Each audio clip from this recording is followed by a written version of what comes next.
جھیل کنارے ایک چوہا مینڈک سے یہ کہنے لگا، جھیل کنارے جھیل کنارے جھیل کنارے جھیل کنارے جھیل کنارے جھیل کنارے جھیل کنارے ایک چوہا مینڈک سے یہ کہنے لگا، نکلو یہاں سے دور ہٹو، مجھے یہاں پہ رہنے دو۔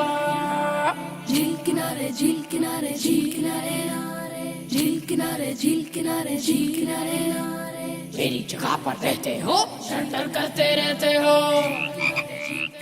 مینڈک بولا، نہیں نہیں، رہنا ہے مجھ کو یہیں، جانا اگر ہے تو تم جاؤ، مجھ کو نہ ایسے دم کو۔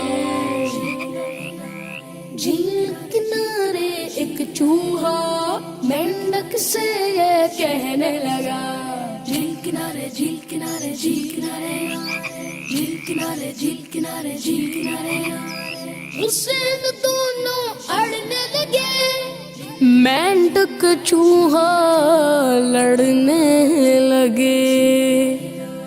جھیل میں اس نے اڑتے اڑتے دیکھا ان کو لڑتے لڑتے، موقع پا کے آگے بڑھی، دونوں پر وہ جھپٹ پڑی۔ آپس کے اس جھگڑے میں پڑ گئے دونوں خطرے میں۔ پیارے بچوں، اس کہانی سے ہمیں یہ سبق ملا کہ آپس کے جھگڑے میں دشمن کامیاب ہو جاتا ہے۔ نبی اکرم صلی اللہ علیہ وسلم فرماتے ہیں، بے شک اللہ پاک کو لوگوں میں سب سے ناپسند وہ لوگ ہیں جو شدید جھگڑالو ہیں۔